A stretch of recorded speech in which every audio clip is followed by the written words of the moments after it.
Hey, this is Greg Berger, and you are listening to the GeekCast Radio Network.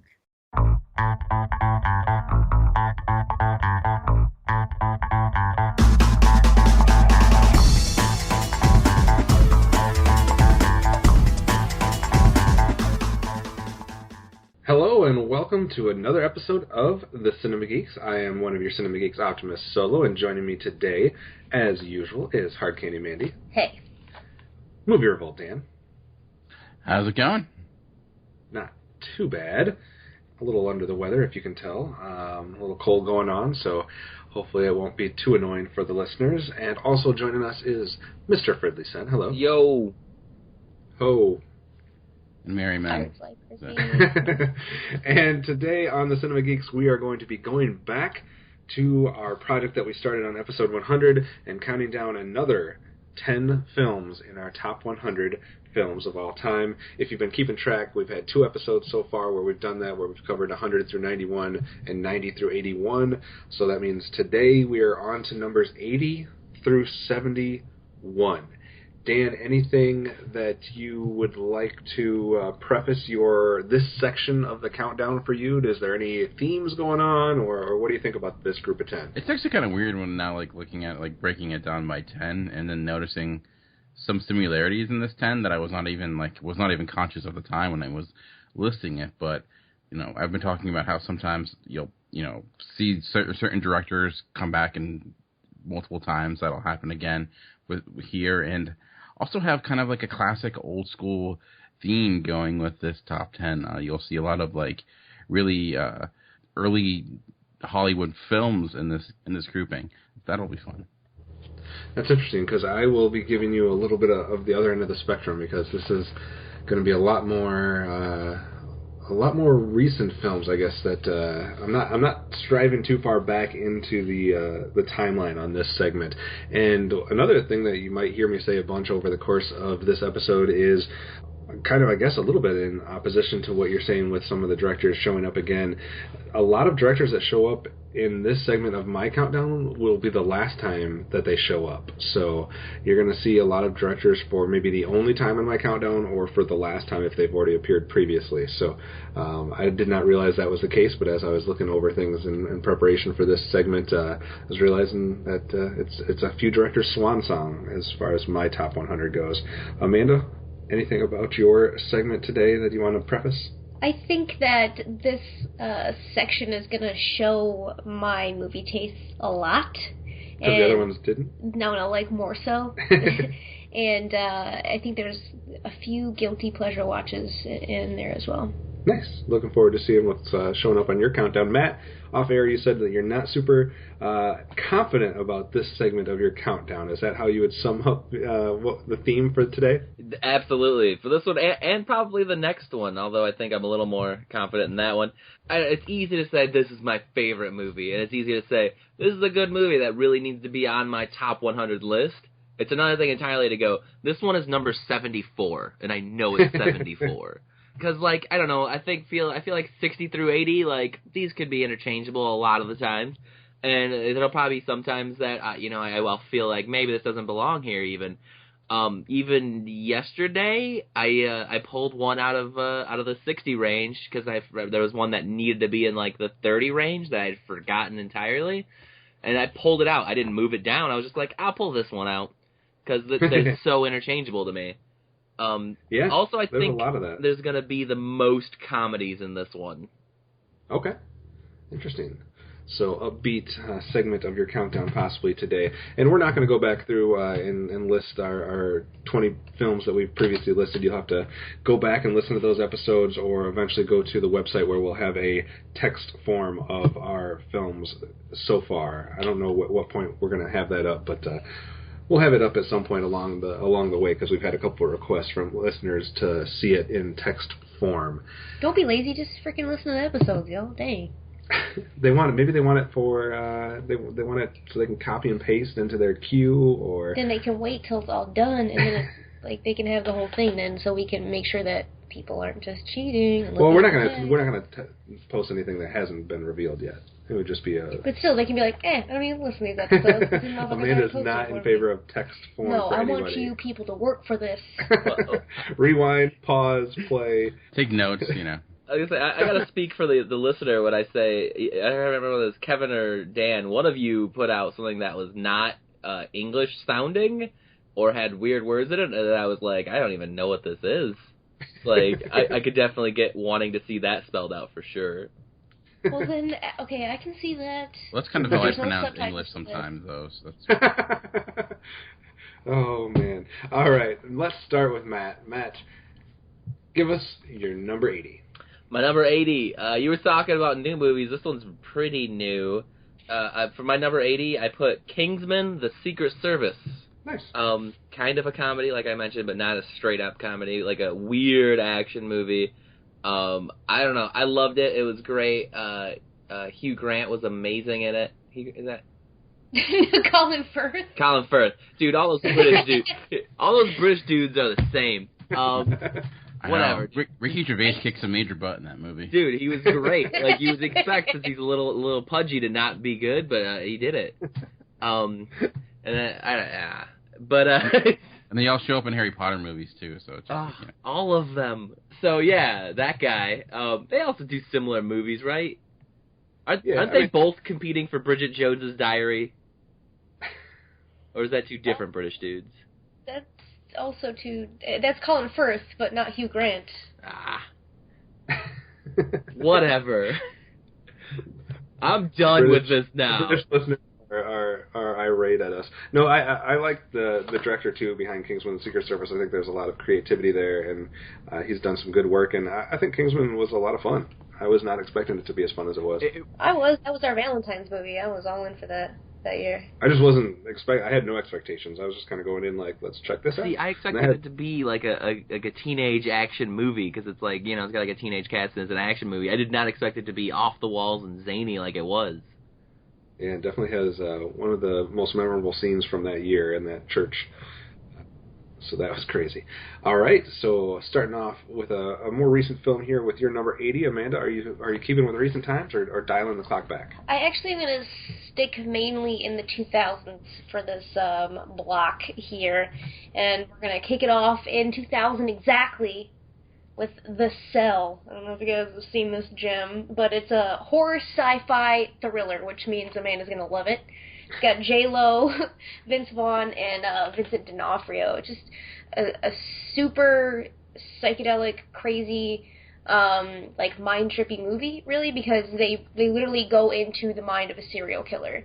And it's a really dark themed movie, but it's got some amazing visuals, and the world building was just phenomenal. So if you haven't seen this and you like the genres, definitely check it out. This does sound like it's completely up your alley. I think I've only seen this once, maybe back in 2000, and I really can't recall too much, so maybe I should give this one a rewatch. That's crazy, because there's some of, like, the visuals in this are going to stick with me forever. All right. So The Cell for Amanda, and I am going to also, I guess, keep the trend of being in the 2000s to start my segment of the countdown. I'm going to go to 2012 with a film that I just recently caught up with in the last year, thanks to a homework assignment from Dan, I believe, over the course of last year, and I'm going with the 2012 film Perks of Being a Wallflower.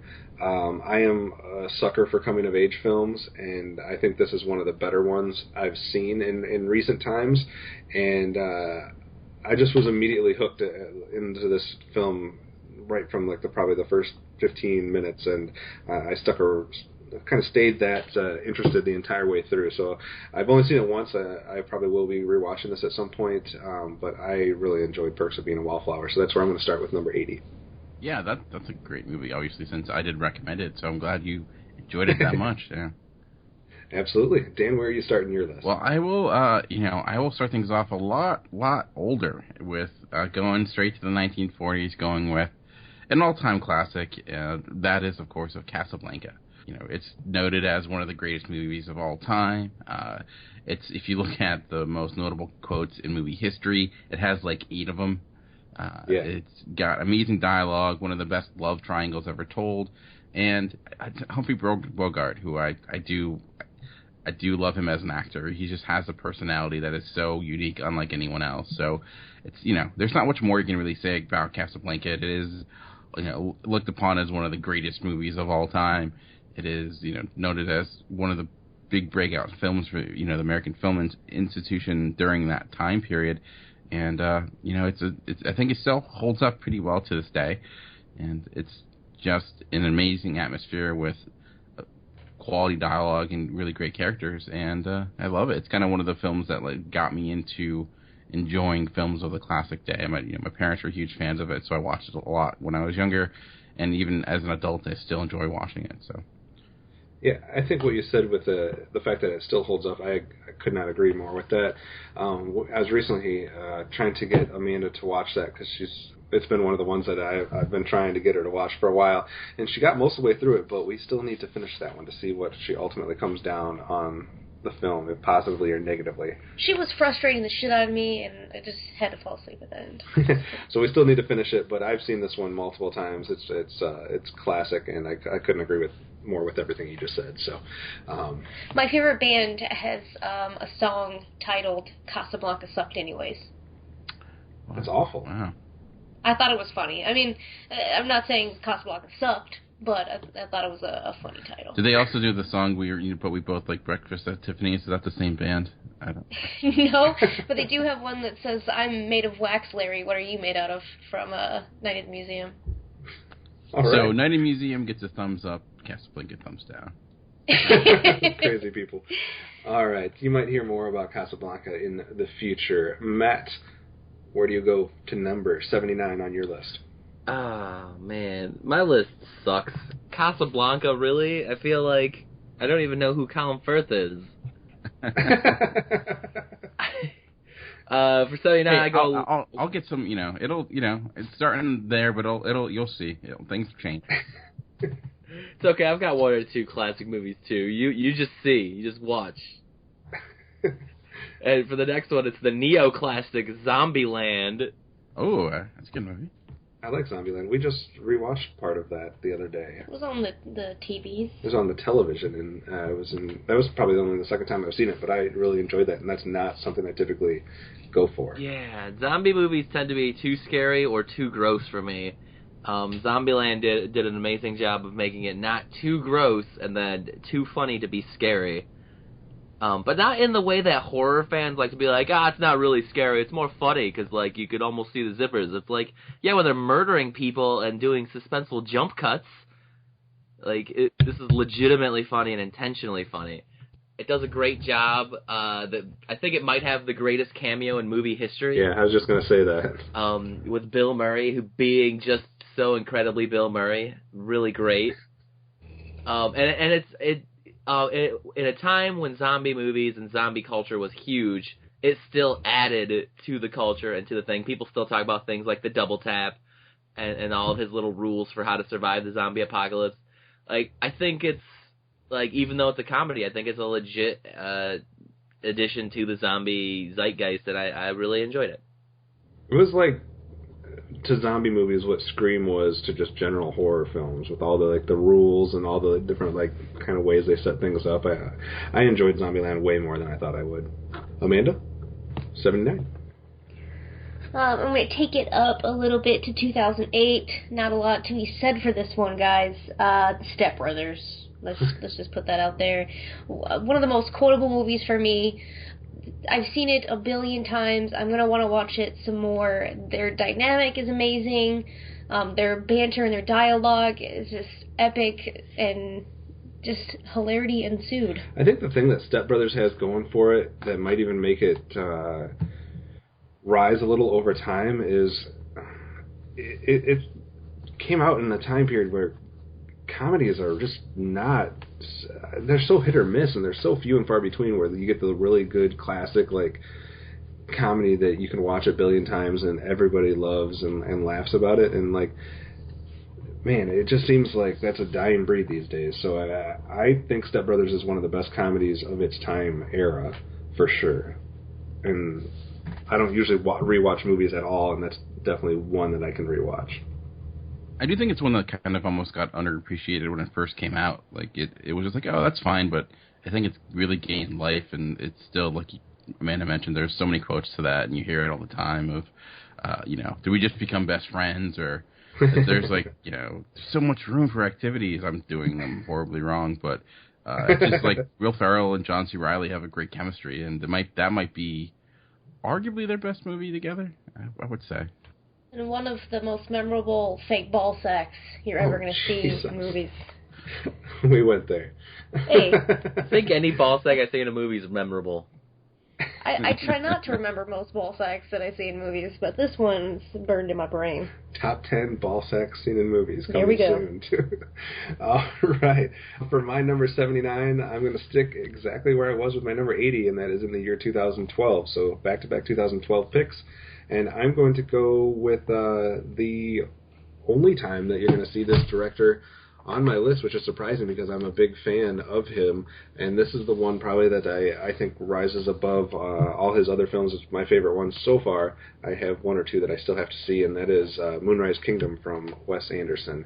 I knew who Wes Anderson was prior to this, and I had enjoyed films kind of at a distance, but this is the one that really was like, okay, I put it all together for me and made me really notice and kind of go back through his filmography and stuff like that. And then obviously it was elevated again after we got Grand Budapest Hotel. But Moonrise Kingdom for me sticks just a slight edge above all his other films. So Wes Anderson's Moonrise Kingdom is my number 79.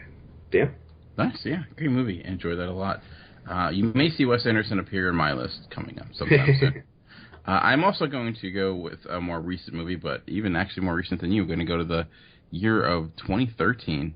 And I'm going to go with Nebraska, an Alexander Payne film.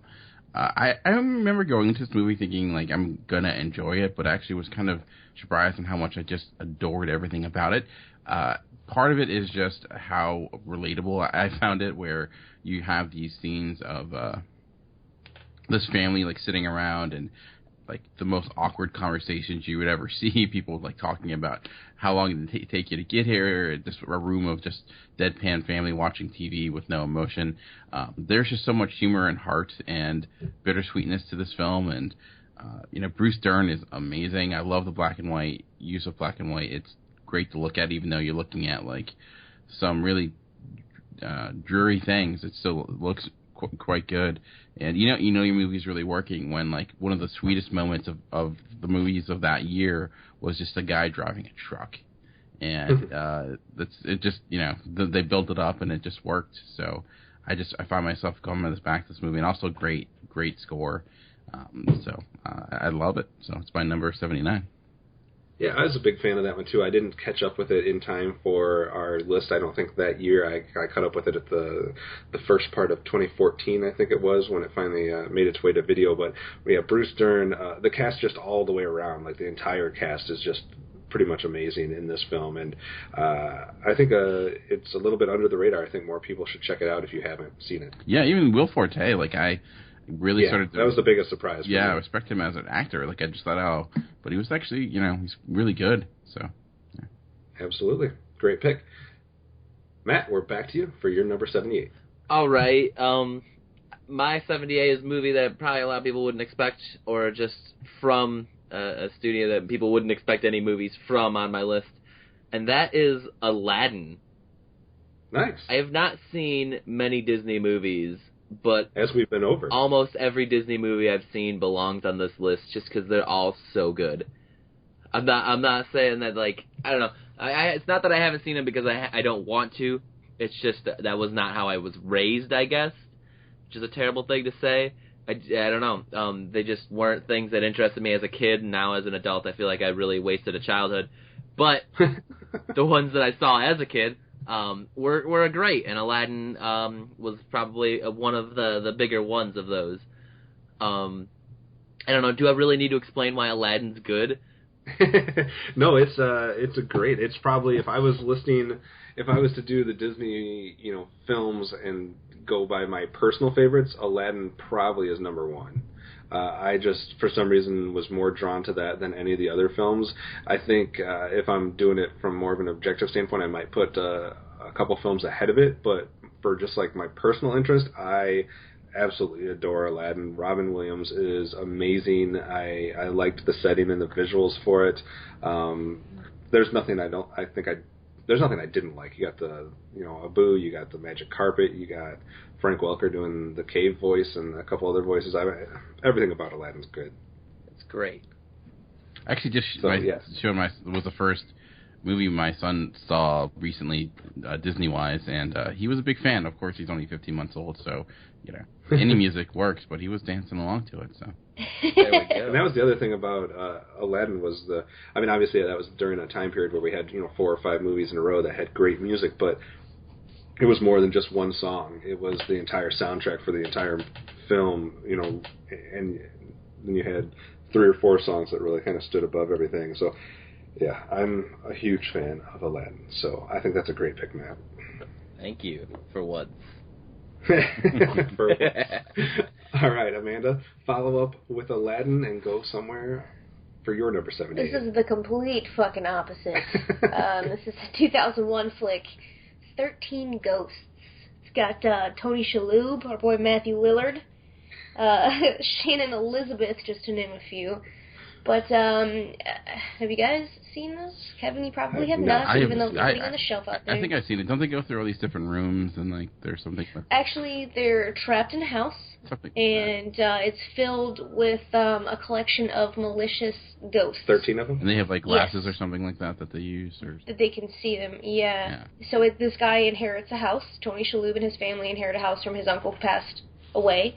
And his uncle was a collector of these ghosts, and the house is basically like a machine, and these chambers are released in a sequential order. So then these ghosts are released and wreak havoc.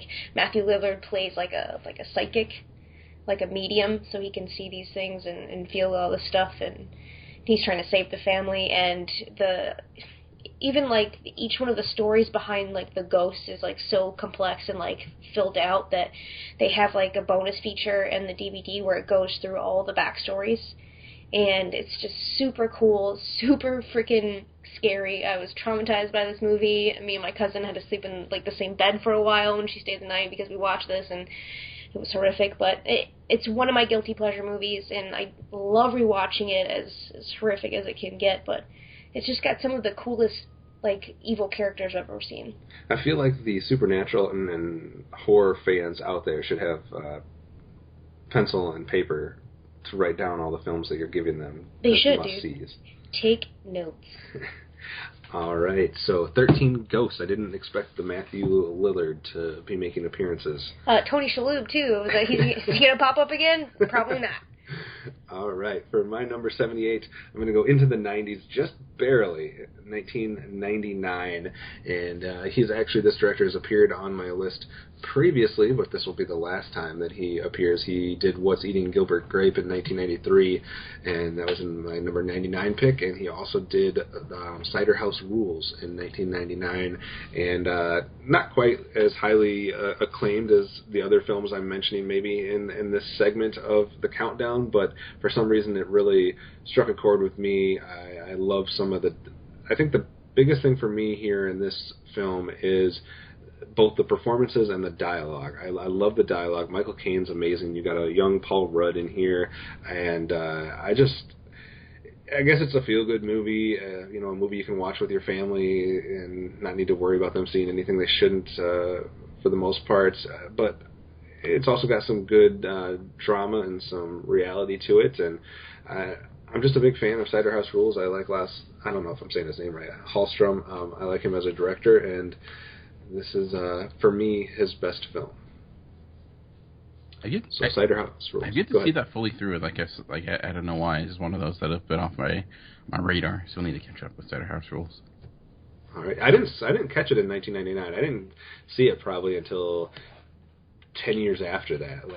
I didn't see it until the mid to late 2000s. So it was one that I was definitely not on my radar. Well, I knew what it was, and I'd seen the cover a million times. I'm like, oh, I should watch this, and I just never could take myself to do it. But once I sat through the whole thing, I really enjoyed it. So that's why it's making my list. Dan, what do you got at number 78? Yeah, so I started the countdown with a movie classic of Casablanca, and moving to a movie that is probably on the same level but for different reasons, and a movie, of course, that stars a cop who is also a robot, and that, of course, is RoboCop. The Hell yeah. Amanda gives you a thumbs up. Paul Verhoeven satirical classic. In all seriousness, though, this is, I would argue, a great film. Yes, it's very violent, it is very bloody, it has gratuitous destruction, and it stars a robot. But I think, Paul Verhoeven, I think, makes movies that are a lot smarter than they appear and have a lot of satirical comedy to social commentary all going throughout this. Obviously, this was much of a reflection of the movies at the time, as it was a piece of entertainment. But beyond that, it is a great piece of entertainment with, again, another great theme for RoboCop, some really kick-ass action. And just RoboCop to this day, still in the sense of the special effects, looks great. I think the RoboCop in the original looks better than the remake that was made 20 Yeah, years. let's be clear that he is talking about the original. Yes, I should be the original RoboCop, not that other one that exists. But yeah, so I'm a huge fan of RoboCop, and it's a great. It's one of those films that's both entertaining and has a little bit extra just to make it, make you not feel guilty about watching just body parts fly over all the place. So. Fun fact, or fun story, I guess it's really, the first and only time I ever kicked anybody in the nuts was while playing RoboCop, because my cousin was, playing RoboCop and basically was like, you cannot defeat me, and I was like, oh yeah, and I kicked him in the nuts, and he went down. Nuts has come up a lot more than I expected this episode. Yeah, nuts. Kind of a theme, but I asked everybody what the theme was, and nobody said nuts. We didn't know. We had no idea. But yeah, then I felt so bad I've never done it again. But I think RoboCop is also a great, almost like a great piece that symbolizes the genre in that era too. We were getting lots of films that, like you were saying, Dan, that are somewhat similar as far as the science fiction or dealing with machines or robots in the 80s, and I think it's a good kind of time capsule of those types of films that we were getting during that decade. So I was not expecting you to have RoboCop, but I can see why, and I like what you're saying too. It does have a lot of fun action. Just watch them shoot and blow stuff up and blow people away, etc. But it does have a deeper meaning that it's getting at, and like you said, he directs in a way that there's a lot more under the surface that you can watch for. So I like that. I like RoboCop being there. Matt, where do you go from there? I continue with my comedy. I feel so weird. I wanted to make a joke about how it's like I got another comedy with someone who died recently. But that's a poor taste, right? R.I.P. Alan Rickman. My next one's Galaxy Quest. Galaxy Quest. Huge fan of sci-fi, always have been. I was raised on the various Star Treks, so obviously a really well done parody of Star Trek is going to make my list. Galaxy Quest is great. It brings together a bunch of people that were, a bunch of great actors that were pretty big in the 90s, especially Tim Allen, who I don't even know should be counted as an actor because he was really a stand-up comedian that just got, a lucky break. Seinfeld? We're gonna same thing, right? Yes. No one would claim Jerry Seinfeld as an actor, especially if they've seen B-Movie. So bad. Great movie, great comedy, hits a lot of points, and a really sordid history if you look into it, because it was originally supposed to be like a rated R, and there was a lot of studio things and cuts, and I can see them getting a little sexy in there. I think a little saucy and sexy thrown in there. I think it was all of it, though, like sexy, violent, language. I mean, and there, ultimately there is some sexiness, there is some violence. I believe there's even, a lot of alcohol abuse, or at least a little alcohol abuse in the movie. There are definitely some elements of it that's they kept cutting until they got back down to PG-13, the producers probably wanted. But I love it. It's great. And I haven't seen it a million times, but I did see it in the theaters, which was a bigger rarity at that age that I would have been. Amanda, you're a big fan of Galaxy Quest, right? I've only seen it like 1.5 times, but it's super funny and I enjoyed it. And I see it on Netflix all the time. I'm like, oh, I should just watch this. But then I'm like, wait, maybe there's something else that I haven't seen, and then I never watch it again. But I wanted to watch it the other day because, you know, Alan Rickman, and, you know, I love that man to death. But just never got around to it. It's just still sitting in my queue. All right. Where are you going next? Oh, it's back to me? Yeah, you follow Matt. Oh, okay. All 10 picks. We're staying in the 2000s, of course, 2003 here, and this also sparked a huge franchise that's going to get a new movie coming up here pretty soon, and that's Underworld. Kate Beckinsale, Scott Speedman. I love the frickin'... I don't even know who that is. Scott Speedman? Yeah. Okay, well, that's alright for you, but... I love the frickin' blood feud, vampires versus werewolves. I will watch everything and anything. I don't care.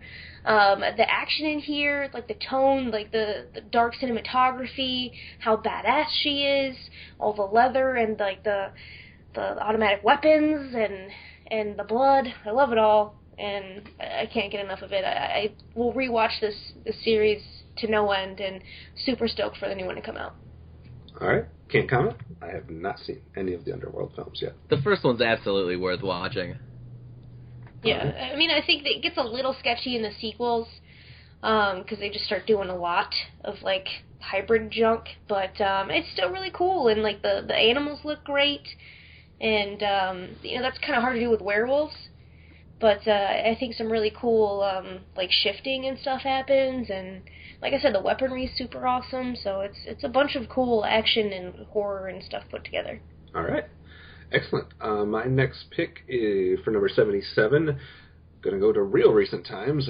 Last year, 2015, third time I've done this. I had What We Do in the Shadows and Spotlight, but I'm going to go with what topped my list last year. Well, what was in the top 2, I guess, for my list last year, and that is Beasts of No Nation, the direct-to-Netflix film. I know a lot of people aren't as high on this one as I was, but I'm a sucker for this type of real-life story, you know, dealing with situations that don't need any Hollywood or drama added to them. They can just be told as they were, and all the drama's kind of built in, and just freaking amazing performances across the board from Idris Elba and from the child actors. And I mean, it's a heartbreaking story, and it's maybe not for everybody because it is very real and very heavy, but I'm a huge sucker for those types of films, as you will see as we go through the rest of my list. And I thought Beasts of No Nation was a great film from last year, and it also kind of maybe could have some impacts as far as the whole move to Netflix and different ways of releasing films. So big fan of Beasts of No Nation. It's a brutal film, for sure. It is brutal. I was really disturbed by a lot of that movie. I mean, super powerful, but it really right, and that's what I'm saying. It's definitely not for everybody, but those are the types of films that really, for some reason, resonate with me. So it's not the last time we'll be having a conversation about a film that's not for everybody, that might be a little bit too brutal. So so that's where I'm going for there. Dan, what's your number 77? My number 77, I'm pretty sure it's a movie that came up already, and I think, Kevin, on your list, if I'm not mistaken. Again, I mentioned that we were going to see some movies from some of my favorite directors. That's happening here with Richard Linklater, and it's going to be his Dazed and Confused. You know, I love movies that take place in one day. When I actually first saw this, I had no idea who Richard Linklater was. I just really enjoyed the film as a kid. I thought it was kind of funny, and as I grown older and be able to appreciate it on more levels, it has that classic Linklater dialogue. It has a lot of great characters, and of course it's like Matthew McConaughey's coming out party. But it's just very much of that time period. It's not a time period I grew up in, but I can still identify with, and it's just a really great watch that it's ultimately it's unlimitedly rewatchable. So yeah, I agree. You are right.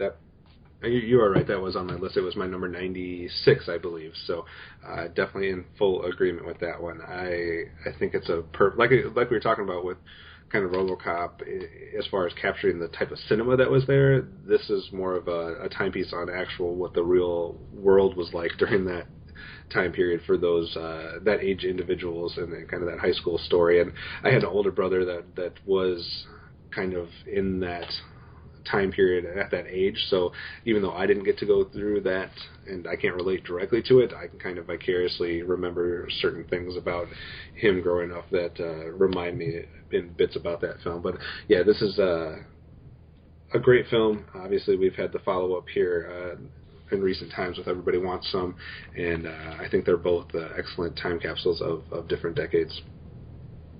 So, obviously in agreement. Matt, 76.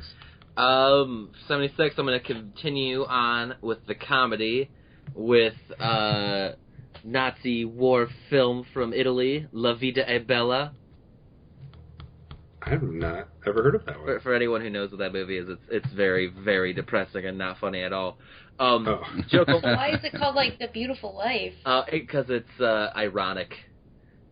It's about, so Roberto Benigni, if any of you know him, I think he won the Oscar that year for this movie specifically. A famous Italian actor. This is a movie about him. He plays a Jewish man in a concentration camp. His whole family gets taken, and his child ends up with him, and through a number of events ends up being able to hide with him in the ghetto, and he has to try to keep his kid away from the Nazis so that his kid doesn't die, and it shows just how terrible World War II was. Wait, this is a comedy? No. No. I thought you said he was continuing with the comedy. I'm like, I am really confused. This doesn't sound funny at all. That was a joke that I made, and then I thought I explained well enough, but I guess not. I'm coloring. I can't pay attention to everything. But what Roberto Benigni is a great comedic actor, though, and this movie does have some funny moments, which but always have a tinge of sadness because again, it's in a World War II ghetto. A concentration camp. It's very bad. But it's interesting. People that know Japanese culture know that a lot of times World War II is glossed over, especially German culture. But you'd think Italy, with how it was in World War II, you'd avoid it, but not as much. And because of it, that makes this movie really great. Because it's it also has that almost like doubt to itself and regret. It's like a masterpiece, and if you could stand subtitled movies, I can't recommend this movie enough. Yeah, I've brought this film up a couple different times on different lists. I don't know if it was for our show or for top 5 shows when I was guesting on another podcast, but I'm a huge fan of this film. As we said, with my pick for Beast of No Nations, if it is brutal and dark and talking about the evils of human nature sometimes, that is not something that I shy away from. I enjoy kind of delving into that, and especially when you have the historical aspect of it. So that makes you sound creepy. What's that? That makes you sound creepy. I wasn't trying to make me sound creepy. It's just I don't shy away from it just because it's real or just because it's brutal, I guess. But you'll see this come up again on my list. So I agree with your pick, Matt. Thanks. Amanda? Well, my next movie is not awful and brutal. It's an action mystery sci-fi from 2000 with our man Arnold Schwarzenegger, The Sixth Day. It's a futuristic action about a man who meets a clone of himself and stumbles upon a huge conspiracy about clones taking over the world. I can't remember if this is the movie I'm thinking it is or not. Got, in addition to Arnold, Michael Rappaport, Michael Rooker, the guy from The Walking Dead and Guardians of the Galaxy. Is that how you say his name? Okay. Rooker? It's got Terry frickin' Crews in it, Robert Duvall. It's like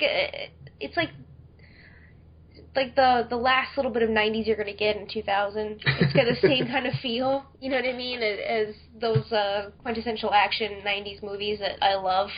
And I really enjoyed it. It reminded me a lot of my childhood, so I can get down on it. All right. Anybody else have seen The Sixth Day? I think I have, but there were so many Schwarzenegger movies that I've seen that I don't remember very well. I mean, how is this different than Eraser? It's different from Eraser. Did this come out about the same time as End of End of Days. Did he do a film called End of Yes, Days? he did. Yes, he did. Which was one of the That's worst like, films I ever saw. It's like The Devil or something. That's not this movie. Dude, Maybe I was steering away from Arnold during that time period. I don't know. I don't shy away from some Arnold.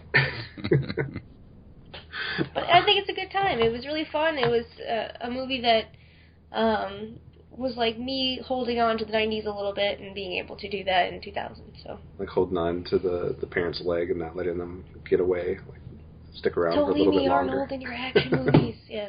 Nice. All right, for my number 76, gonna go to the year 2007, and a bunch of people are gonna kind of guffaw at. I don't think I've ever said that in real life.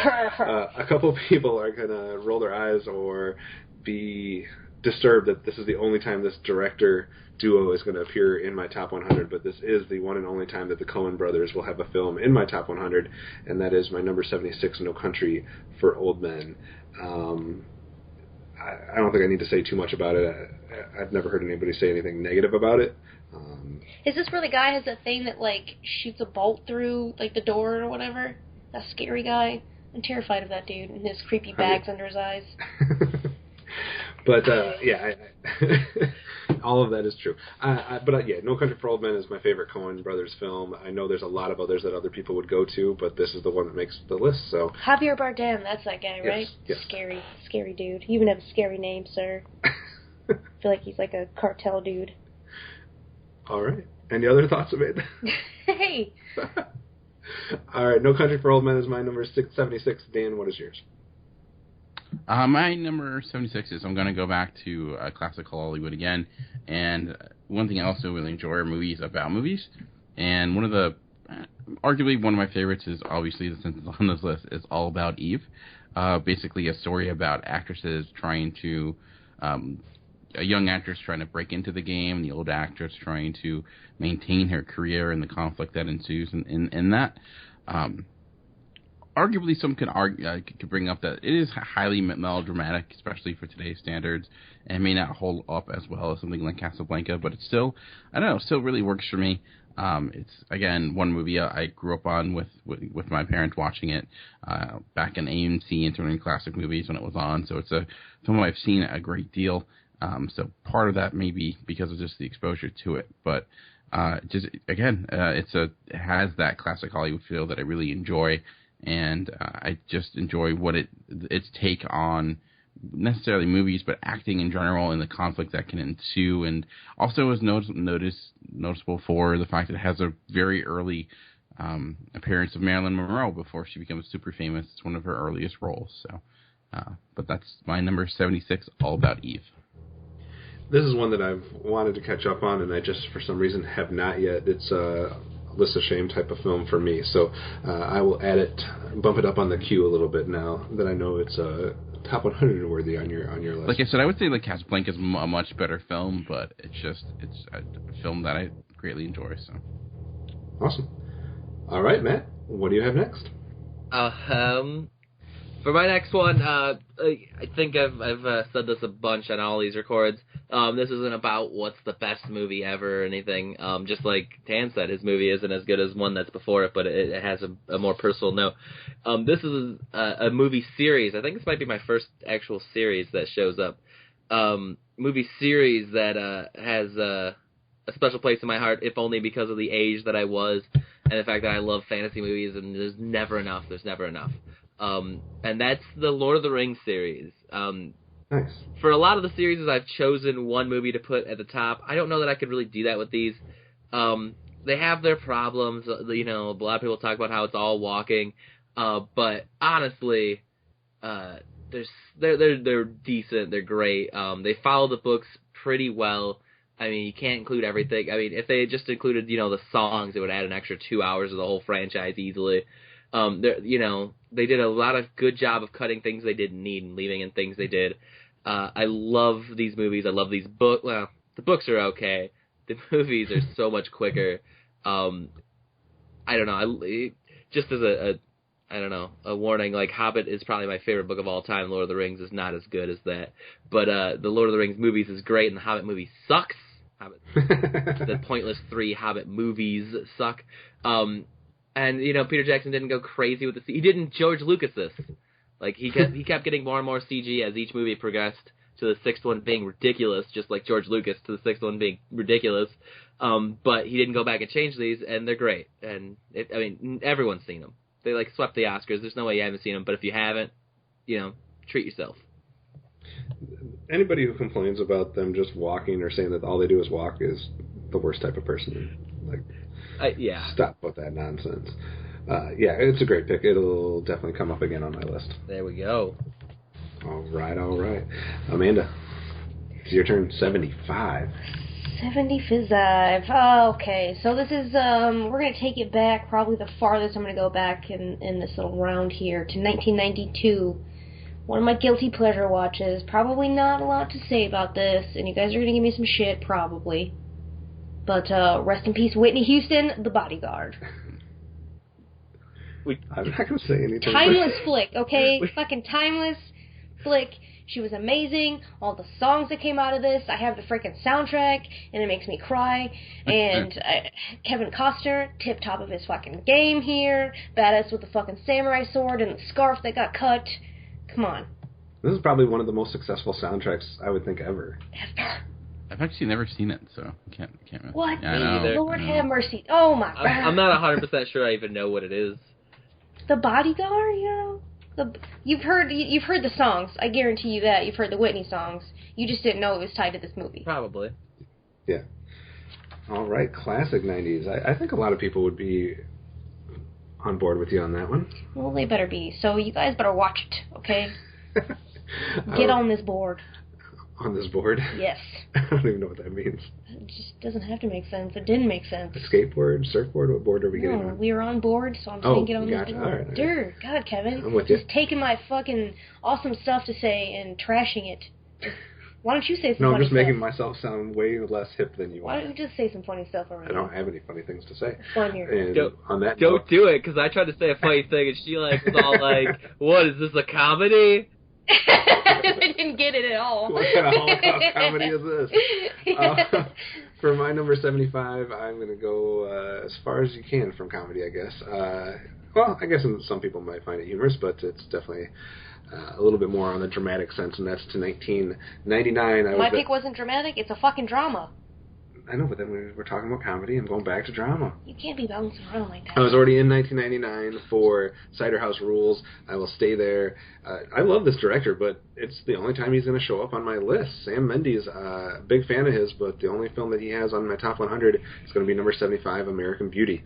I couldn't rank this any higher or lower because I've only seen it once, and that was in 1999. So I am going on some long-term memory here, and I need to rewatch this film to see exactly where it should stack up here. This is definitely one that could probably move a lot in one direction or the other on a rewatch, but just trying to base it on my 1999 self and the viewing of it then, I thought it was deserving at least to be in the top 100, and it ended up falling in at this number 75 spot, but definitely need to watch it again. I think this is a great movie. I might have seen this a scotch too young. I think that's a theme. Because, I was able to see a lot of movies I probably shouldn't have seen at the time, but it held a lot of weight with me, and there was a lot of themes in it that I was like, man, I probably shouldn't be watching this. This is a little risque for me, but it definitely made me see things in a different light, and also scared of my friends' dads. All right. You and me both. So American Beauty is my number 75. Dan, what do you got next? For my number 75, I won't spend a great deal of time on it because it's actually a movie that Kevin and I did an entire episode on, and it comes from a director that was already on my list with Inglourious Bastards. And but for number 75, I have Reservoir Dogs. It's, again, Quentin Tarantino, his breakout film. A lot to love about this movie. Again, one movie that kind of takes place in one day. It was his coming out party for sure. It's just a movie that is simple in a very brilliant way. And again, I think it's kind of set the standards for what you would come to expect with Quentin Tarantino. His use of music, his use of violence, and his love of genre and how that comes through in this film. So it's a movie I saw, I remember first seeing it in it just seemed different at the time, because that's the time I'm watching Aladdin and Jurassic Park, and a few years after that watching something Reservoir Dogs, and just feel like this is a movie unlike anything I've seen at that point in my life. And since then, it made me a Quentin Tarantino fan, and still am to this day. So it's my number 75. Yeah, I will just say that I agree, and it had a lot of similar effects on me. So, great pick there for your number 75. Only a couple left here on the second half. Matt, what are you going with? So I've got an Arnold picture in mind too. Okay. For my next one, I don't know. Again, this is. I think I specifically said number 74. I don't know about. I didn't know that this was 74, but it totally fits. My next one's Total Recall. Amanda loves Total Recall. It might be Arnold Schwarzenegger's greatest movie. Not because of him, just because I think the Terminators are really good, but the writing in Total Recall is great. I mean, it's a solid sci-fi movie. It got a remake that I hear is terrible, and I have not bothered to watch. It was terrible. It was pretty fucking awful. Yeah, I mean, Colin Farrell. Yeah, that British dude, right? Like, why would you even? I think he's Irish or something. Oh, like I mean, am I thinking Colin Hanks? No, you're thinking Colin. Yeah, No, I'm making a Colin joke because I can't get any of them straight. Colin Mocker. Yeah, see, he's hilarious. I don't know, man. There's a chick with 3 boobs. Everyone focuses on that. On Mars. There's a dude with an exploding head because it's a lady head, but it's not really his head.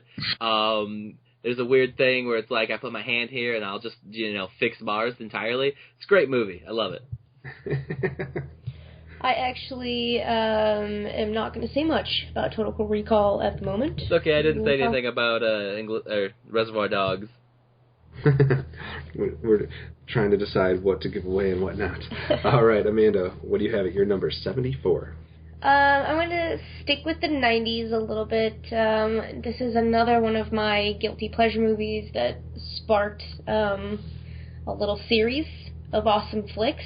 Probably the only serious Michael Bay movies that I respect, and that's Bad Boys from 1995. Action, comedy, crime, drama, thriller. Yes. I think that the camaraderie between Martin and Will was just amazing. There were so many great moments, so many awesome lines. Their banter was just fucking on point. And, of course, there's just a bunch of gratuitous violence and action, and I can never get enough of explosions and car chases that just are outrageous. So, love it. Love the violence, love the camaraderie, love the comedy, love all of it. J.D. Duran is cheering in the background as he listens to this. Does he like that? Huge fan of the Bad Boys series. All right, Bad Boys. What you gonna do? For my number 74, my number 74 is an interesting film because I watched this once upon a time and... In Mexico? No, but I watched it once upon a time and actually disliked the film quite heavily. And I rewatched it recently, and I can't figure out what I didn't like about it. So I don't know if I was just in the wrong place and the wrong mindset when I watched it the first time, but I have come full circle on this film, all the way to the point where it's making my top 100. It is the only time Clint Eastwood will end up on my list as a director, and that's for 1992's Unforgiven. It's pretty critically, universally acclaimed, and again, it's one of those films that I don't hear a lot of negativity about, but kind of your quintessential modern Western. I think the only thing regretful from that is that we didn't get... It didn't all of a sudden usher in this new era of Westerns. It didn't seem like looking back, it would have been nice if we would have got maybe a few more films out of this, but Unforgiven is a great Western. It's got both the classic Western feel, but a little bit of a modern touch to it, and I think anybody that likes that genre is probably a big fan of this film. Dan, I know you like Unforgiven.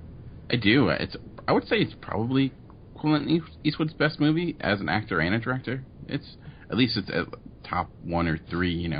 It's in there. So yeah, it's a great, especially I think the more I'm kind of catching up with his past history as an actor and seeing how much of that is reflected in that film, it does really work well as this kind of almost like swan song of Clint Eastwood Western. Of course, it's not the last one because it's it's what he does, but it's great. It's a great movie for sure. And if you're like a younger cinephile or something and you've been exposed to some of the Westerns in recent years and you've watched stuff and liked it and you haven't gone back to catch up with Unforgiven, you need to do that immediately. So it's mandatory viewing for anybody that likes Westerns. Yeah. All right. Dan, you're next. My next film is one of those movies that when it came out, it kind of came and went, but I think maybe due to just being on Comedy Central as much as it was and on cable, it really ended up growing a following and people started loving it, and myself included. And that is Office Space, is my number 74. Again, a movie that you see quoted a great deal, from Pieces of Flair to, what exactly do you do here? Memes are crazy.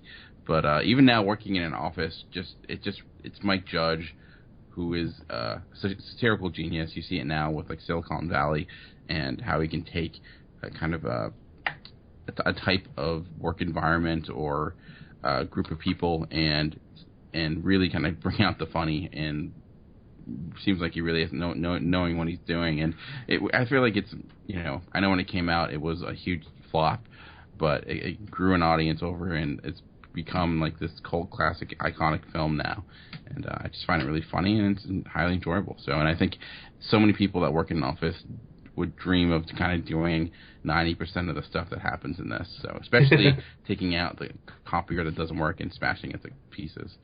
So, I actually asked a guy today at one of the locations that I service. He's like never really doing anything, just like standing there and like talking to me. And I was like, "Do you actually work here, or they just let you hang out?" And, yeah, I'm glad that I got to say some shit like that. That made me feel good. Yeah, I think Office Space is definitely a classic. Like, there's so much to relate to for anybody that's worked in an office or knows anything about kind of what that's like. And even if you don't, I think you can kind of pick up on what's going down there. And that's it's the right type of humor for me, too. So I like that film as well. I did not think of that for my top 100, but I am a fan of that film. I think it made it a little too high into mine, so I'll hold off for a bit. All right. Well, then where are you going to go instead? So I have the Star Trek parody movie, and I love Star Trek, but I love Star Wars more. So naturally, my next one's the Star Wars parody, Spaceballs. Nice. A classic movie. John Candy as his own best friend. Rick Moranis before he left acting. It's just, I don't know, it's a quotable movie, so much so that I've got people that I work with that have never seen Star Wars that still quote Spaceballs, because even if you haven't seen Star Wars, Spaceballs is still enjoyable. Yeah, this film was probably in the next, like, it was probably in the final 10 or 20 that didn't make my list. Like, it was so close to making my list, and I just couldn't find room for it, but I love Spaceballs, and I'm not a huge Rick Moranis fan, but I thought this was an excellent parody, and maybe I just saw it at the right time, and because I'm a Star Wars fan, I like it, but it was so close to making my top 100. But he's always shrinking people. the teleport or the transport, whatever you want to call it, when they flip-flop the... Snotty beamed me twice last night. It's so good. It's so quotable. It's great. I even have a great story where I met a friend in middle school, and like we got really close, and then I started spending the night because that's what you do at middle school, and like we bonded over Star Wars, and I was like, yeah, and then it's like Spaceballs, and he goes, what's that? And I was like, what? Hold on. And I literally walked away from him. And I don't know what possessed me, because I would never do this in a million years now. But at 11 years old, I walked up to his mom, who I'd said maybe 5 words to in my life, and I was like, did you know your son's never seen Spaceballs? And she goes, everyone put your shoes on, we're going to Hollywood Video. And we went and rented and watched Spaceballs together, and it was amazing, and I changed that kid's life. That's probably one of the best things to hear. Everybody get your shoes on, we're going to Hollywood Video. Yeah. Yes. Too bad it doesn't exist as a thing. I mean, hey, we go to Family Video now. It's just as cool. Probably, although, this feels like it's teetering on a knife point where if they were to open a second one in our city, the both would collapse. But no one's like, put your shoes on, we're going to the Red Box. No. We're going to log on to Netflix. Get ready. Oh man, that is. We're just going to spiral into a whole conversation on ways to watch videos. Amanda. Well, this is a movie. Have you seen Spaceballs? I don't know if I've seen the whole thing. Okay, that's all. Matt, get your shoes. It was the second DVD I bought ever. Nice. Actually, the first DVD I bought ever was Lord of the Rings full screen edition because I was an idiot kid. I did the same thing. Amanda, what do you got next? Something else, I don't know if we're going to need to say a lot about it. 2005, RDJ, Val Kilmer, Kiss Kiss, Bang Bang. Another movie with some really cool banter and dialogue and memorable stuff coming out of it, really cool camaraderie, and I think that it's an all-around awesome movie. There's so much for everybody in this. I mean, obviously not for kids, but if you like movies, you're going to find something that you like from this movie, I think. Clearly agree with you. It was my number 88, so we're in tune with that. Kiss Kiss Bang Bang is definitely worth watching if you have not seen it. Hilarious, because I watched it because she had loaned it to you, and you wanted to watch it, and it made it higher on my list than either of your guys' list. Oh, man. So, a little taste for you. There we go. You're welcome. Her taste in movies isn't terrible. We just don't line up on a few of them. There we go. Number 73 for me, I'm going to go to 1997. Also, the only time this guy appears on my list, Gus Van Sant film, Good Will Hunting. I love Robin Williams. So, I like him both in his more comedic roles and in his more serious roles that he did, and this one was great. Obviously, you have Matt Damon and Ben Affleck, etc., but I saw this at the right time, too. I mean, this came out when I was a teenager and not quite to the age where Ben Affleck and Matt Damon are, but kind of knew, a lot of people that were that age, and that's where I was going, and I don't know, there's a lot of cool beats and dramatic elements to this film, and a lot of great lines from Matt Damon's character, especially in the first probably 20 to 40 minutes, where he's just absolutely hilarious. And I don't know, I haven't seen it as many times as I should. I need to rewatch this one because it's been quite a few years for me to kind of come up with individual scenes and moments and lines and stuff like that, but I just remember really enjoying this film every time I've seen it, and it's got a 97% on Rotten Tomatoes, pretty high. It's the second highest film in this segment of my countdown, and I like it. Good Will Hunting from 1997 is my number 73. Matt Damon. All right, Dan, what do you got at 73? At number 73, I'm going to go back again to another classic Hollywood film. Again, I didn't do this consciously, but it just ended up working. Again, another movie about movies, and I'm not a huge musical fan, but for some reason I just do love Singing in the Rain. And as well as the movie, but amazing songs, like choreography that's still crazy, and just like the set pieces in this are phenomenal. Just it is like that bombastic old Hollywood at its biggest and best. It's it's iconic to this day, and it's. I think, like I said, even if you're not into musicals, you might enjoy it. I mean, Gene Kelly is just like a genius, a musical genius. His talent is, transcendent, and there's a lot of that within this movie. And also, kind of like what it says regarding film and the fact that you have these guys trying to move out of the world of silent film into the world of talkies and what that was like. So it's this interesting look into movies that were still somewhat of a new medium. They were only 50 years old at that point. But yeah, so it's a great movie that I actually just caught recently for the first time last year, 2 years ago, and I loved it. It's great. So the amount of talent on display in this film is quite possibly never been rivaled. There's so much talent on display in this film from all different angles, and if you are a fan of musicals, if you're not a fan of musicals, I think you'll still find something that you can respect and enjoy out of that one. So, awesome pick there. Matt, Only got 2 left for each of us. What do you have at number 72? All right, my number 72 is probably the least strong of the Marvel Cinematic Universe. I'm going to end up having a lot of Marvel Cinematics on here in the next 70 spots. And so I apologize for that if that seems a little tired out, but if it's one per episode, no one will ever notice, right? And that's Thor. I'm going to say just Thor, because I think the first one was better than the second one, which I think is true of every Marvel Cinematic movie so far. I think the second one has always been weaker than the first one, but I think the third one's always been the best of all of them that have gotten 3 so far. So looking forward to the third Avengers. Yeah, Thor. It's God of Thunder. He's a comic book guy I love. I think it's the only comic book I'm subscribed to at all now, because in the last, 10 years, comics have gone through a lot of shifts I don't like. I mean, I don't need to say anything. Everyone's seen it. Everybody's seen Chris Hemsworth with his shirt off. Yes. Everybody hates on Thor, though, out of all the Marvel films, and maybe it's just because I like the sci-fi elements of that, same reason I liked Guardians of the Galaxy so much, but I'm a big fan of both Thor films, actually. I like them better than some of the other comic book films we've gotten. So the first one's got issues where, like, the love story doesn't make sense and shouldn't have been there. If you're not going to devote enough time to make it make sense and be good, then don't put it in.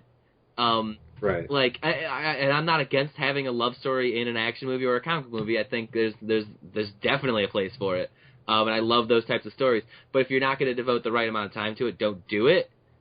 No, I think the thing that draws me to it is, because I kind of just write that off and don't even pay attention to that part of it. For me, it's the dynamic between Thor and Loki.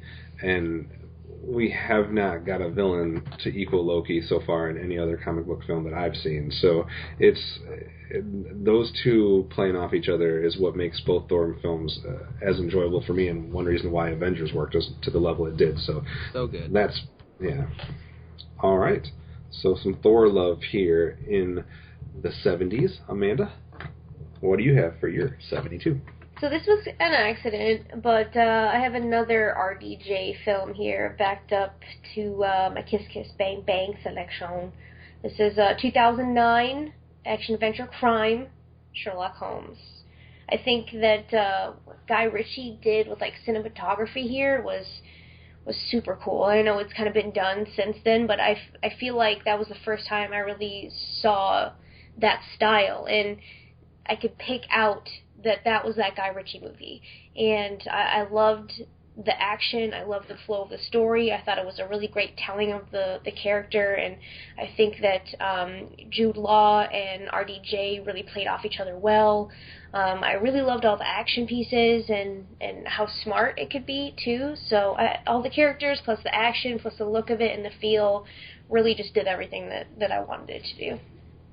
Yeah, I'm a big fan of just the character of Sherlock Holmes, and I know everybody has their favorite version and this, that, and the other, but I did. At the time that came out, there was a lot of stuff that we had not seen done in that way before. Like you said, it has been repeated now, and a lot of people probably don't like the sequel as much, and they kind of try to do the same tricks over again that we'd seen in the original one. But if you're just basing off the original one and when it came out, I think it did do some very innovative stuff, and Robert Downey Jr. is great, and the dialogue's great in that film.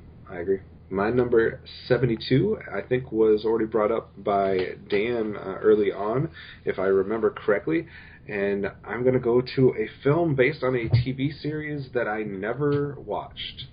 But I have seen the film, and I absolutely adore it. And it's 1999. My third pick from 1999. Did not plan that. So it is from Trey Parker and Matt Stone. This is South Park, Bigger, Longer, and Uncut. Dan, you had this earlier on in your list, right? I did, yes. Yeah, so I mean, there's not much more that needs to be said about it. I mean, it's not just a funny film. It's not just outlandish. It's not just crude and rude and, all that type of stuff.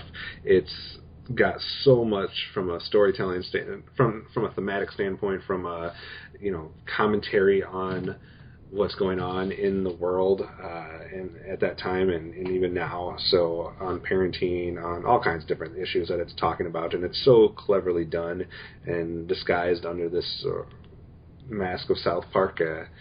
I think it's one of the most intelligently written animated films of all time. So it makes my top 100 at 72. Yeah, again, I agree, because I also love the movie. It is all those things he said, though, about being rude and crude. And Right. it's not just those, though.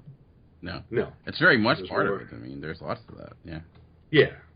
There's more than meets the eye, though. Dan, what do you got at your number 72? Number 72, I don't know if this is the first horror film on my list, but it arguably may be a horror / science fiction film, going back to the 80s and going to, you know, a cult classic director with John Carpenter and The Thing.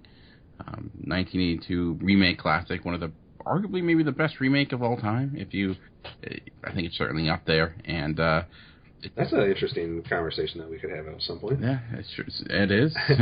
Best ball shots and best remakes.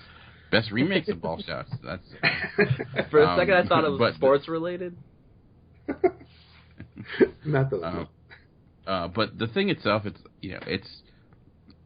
the tension in this movie is astronomical. The special effects, yes, they're somewhat dated, but I think that still lets them hold up. And also, probably the best beards in movie history. I mean, come on, Kurt Russell's beard in that is pretty phenomenal. But it's a simple concept that is well executed, and it's John Carpenter at his best. So it's my. I think I always get It and The Thing confused. I've seen It, but I don't think I've seen The Thing. There are no clowns in The Thing. So. Yeah. Is it like something that crawls around and it's got like weird legs, almost looking like the face suckers from Alien? Kind of so the premise of it is that you don't know what it looks like. It can morph into like anyone or anything. So like It. Yes, I guess, I don't know. But eventually you do kind of see it in different shapes and sizes and whatnot, and yeah. So and there was I guess not a remake, but a prequel to this, and which was okay, but. I don't know. I think it says a lot with John Carpenter, especially during that time period where there's a lot of like lack of trust, I guess, going on, you know, within the culture, and I think John Carpenter kind of took advantage of that with the movie. But it's great. I mean, super atmospheric. You know, you just feel cold watching it. So. I think I've seen most of this on like TNT or something like that. I need to watch this. I think I've seen bits and pieces, but I need to watch this all the way through because it was something I never took serious as when I was younger, and I've only heard good things about it over the course of the last 10 to 15 years, and for some reason haven't caught up with it. But I think this is the type of horror, quote unquote, film that is one that I actually enjoy. I kind of like those types of horror films. It could easily be like, I think if you watch it, I think it's like a Midnight Madness type of movie because of the creature and the promise, but it's just really well done. It's John Carpenter being John Carpenter, which is something like I think that we're missing. So I think it's, I don't know, it's up there as his best movie.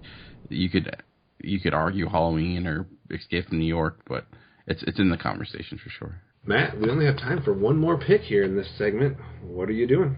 I figured I'll round out my sci-fi / comedy section with a sci-fi movie that's kind of funny, which is Stardust, 2007.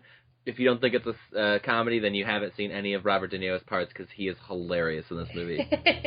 He is so good. Weirdly enough, I wanted to see it in theaters, never did. Caught it in a $5 bin at a Walmart, like in 2009 or something, like way too soon. Picked it up, took it home, loved it. I saw this on Netflix not too long ago. Didn't I make you watch this? No, I think he was recording or something, and I watched it by myself. And I wasn't expecting to like it as much as I did. It was actually really, really cool. It had a cute little love story. Visually, it was pretty stunning, too. And like, Robert De Niro as a pirate, a little fancy pirate, was pretty freaking epic. Who's the director on this? It is Matthew Vaughn. Yeah, that's why I watched it. I watched it in anticipation of what? Kingsman. Mm-hmm. Yeah. So it was one that kind of went under. I didn't know anything about it until looking up his filmography. I watched it and I was like, we need to watch this again. Hey, look at that! I started and ended my list with the same director because I'm that guy. I did that on purpose. No, you didn't. No, I didn't. Amanda, what do you end your list at? This is probably a movie you guys haven't seen. but it's one of my favorite. It's where my radio name comes from, in fact. It's definitely a guilty pleasure movie. It's from 2000. It's Ginger Snaps, and it's more werewolf action, not werewolf on vampire, just werewolf. And it's got a couple low-level actresses, Emily Perkins and Catherine Isabel. They've been on like some TV shows and other movies and stuff like that, but not too huge. But their characters definitely stuck out for me. And my cousin was like my partner in crime, and we watched so many movies, so many B-rated horror movies together. This was definitely a standout as our favorite, and it's based on these. They call them two death-obsessed sisters, and they're kind of living in the burbs, and they're kind of outcast because they're like the two girls that are a little bit gothic and a little bit edgy, and everybody else is, really, straight edge, and you're either a jock or you're not kind of thing. And what happens is one of the sisters is bitten by a werewolf, and they have to deal with the consequences, the kind of grisly consequences of all of that happening. And you see her start to transform, and how she changes, and how it changes their relationship, and kind of the choices that they have to make. And it's definitely rated R, not for the kiddies. All right. So another supernatural / horror thriller for people to write down. Yes, sir. All right. For my last pick today, also my only pick from director Darren Aronofsky on my top 100 from 2008, it is The Wrestler. Anybody who watched any wrestling growing up in the 80s, early 90s should definitely check this film out. It is done so freaking well. Mickey Rourke is freaking phenomenal. I don't think they could have found anyone better to play that role, and I just like the choices that Aronofsky makes in this film, and the ending is one of my favorite endings of that decade, and I just think there's a lot to kind of enjoy from that film. I don't know if people that don't have any background watching wrestling would enjoy it as much, but I can't speak for that because I was exposed to wrestling quite a bit in the late 80s and early 90s, so it spoke to me on that, but it also just has a lot of drama, a lot of just relationship, a look at relationships, especially the father-daughter relationship here, and also kind of maybe speaks to people as far as going through I don't know if midlife crisis is the right word, but aging and coming to terms with that as well. I've watched this film and immediately fell in love with it, and it's one of those rare films that I can actually rewatch and get just as much enjoyment out of. So The Wrestler is my number 71. I will just say that. I will echo it as well, but maybe not for a while. So. Okay. Yeah, I'm a little upset. I wrote it off to the side of my margins. I'm going to have to do some changing on my list.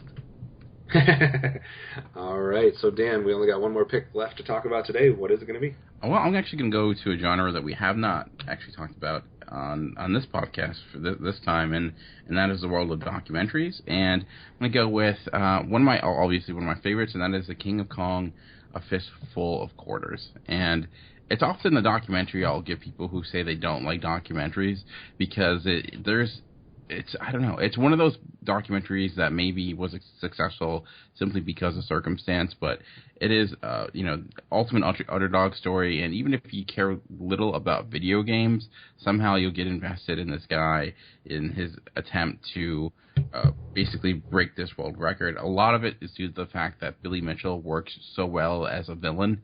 He's so unlikable. He is probably the ultimate douchebag of any movie ever, and he's a real person, which makes it even harder to believe. But it's a great, maybe not the best made documentary, but it's a great story, and it's highly enjoyable. And like I said, it's if you're not into documentaries, you kind of feel like they're all like about like history and things of that nature. Like this is a good one to watch and see that it can just be highly entertaining. Seth Gordon, it was probably the best thing he's done. He's not had a great transition to live action film, to like mainstream movies. He's done Identity Thief and Four Christmases and Horrible Bosses, and none of them come close to, I think, what he was able to accomplish with King of Kongs. I am adding it to my list. That is intriguing to me, so I will want to check that one out. It's great. Hey, Melissa McCarthy, Identity Thief, what? No, we're not talking about Melissa McCarthy. True Romance already tweeted me that they expect some Melissa McCarthy, and I want to point out that, Dan, you were the closest to get to Melissa McCarthy in all of this thus far. Yeah. By default. I feel dirty, so. All right, looking back at this segment of the countdown, any reactions, reflections as far as what you've heard today? Dan, is it weird that I've already counted my last film from some of these people like Clint Eastwood, Coen Brothers, Sam Mendes, Gus Van Sant, Aronofsky? I'm probably a little bit surprised at some of those. Maybe mostly Coen's, I guess. I'm actually surprised you had an Aronofsky film on there. I guess it makes sense, though. I do feel like, was it, Amanda, I think every movie you had was a guilty pleasure, which is good, it happens. I have a lot of those. Yeah. I think what Amanda said at the beginning, that this would give you an idea of her movie taste, is 100% accurate with that statement, because you had a little bit of horror, a little bit of the supernatural, a little bit of some comedy action, and some 90s love. Arnold, you had a little bit of everything that I've come to know as far as the films that you enjoy. There was no Sandy B. and no Melissa McCarthy, but other than that... This is still pretty low on the list. We got more of those to come later. All right. And we are, I think, starting to see more and more crossover now. Probably as it would happen as we get higher and higher on this list. Yeah, I think we had more crossover this episode than we definitely had on the other two. And like you said, it is going to be easier to do that the more we go and the more films that have been revealed. But some interesting films that are making the rounds as far as on different multiple people's lists. And it's going to be interesting to see how many films actually do show up on all four lists, or at least 3 out of the 4. We'll have to do like some statistics in our final episode. What do you mean 3 out of the 4? Like maths isn't cool enough? No, I'm saying if a film makes at least 3 of the 4 films, like there's already been one mentioned that we know is going to make your, mine, and Matt's film. I was just trying to say that maths wasn't cool. No, I got it, and I understood.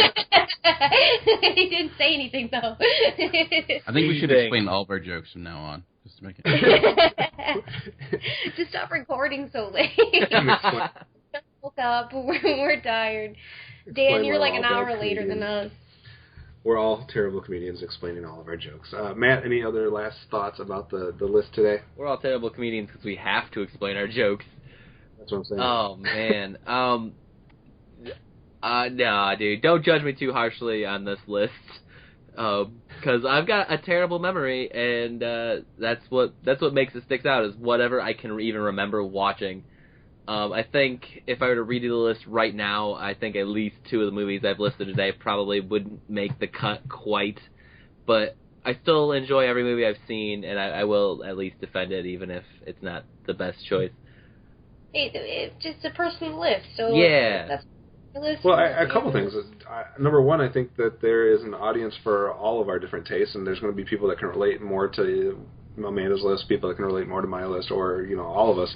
So I think there's a little something for everybody. But I also think that there's a fun in doing this as far as it making you try to think of all the different films and kind of think things through, and it's opens your eyes to some films that you might not think of, or films you're not aware of. So it's a fun process regardless of how anybody's going to critique any individual list. So. All right. Shut up about my Melissa McCarthy taste, True Romance. I like Melissa McCarthy. Yes. So that is our 80 through 71. You'll have to stay tuned as we make our way closer and closer to the halfway mark and to eventually into our top 50s. Coming up here be not too long from now. Also, please stay in touch with us by communicating with us both on the website, geekcastradio.com, where you can comment on all the episode posts, and also stay in touch with us by commenting and interacting with us on Twitter. The show name on Twitter is at Cinema Geekcast. My individual Twitter, if you want to comment to me, is at Optimus Solo. Amanda, yours is? Hard Candy Mandy Eyes, No Eyes. Dan? I'm at Movie Revolt. Matt? I am at Fridley Scent. And also, please take the time to listen to our other series that we have going on simultaneously with this Top 100 journey. We obviously have our video game series countdown moving forward and getting into the movies from the 2000s here recently, so check that out, as well as our trek through the Miyazaki filmography as we get closer and closer to the halfway point of that filmography. So listen to all of those series and let us know your thoughts on what you like, what you don't like, and what you want to see from us in the future. But for now, that is it. Tune in next week for another chance to listen to the Cinema Geeks.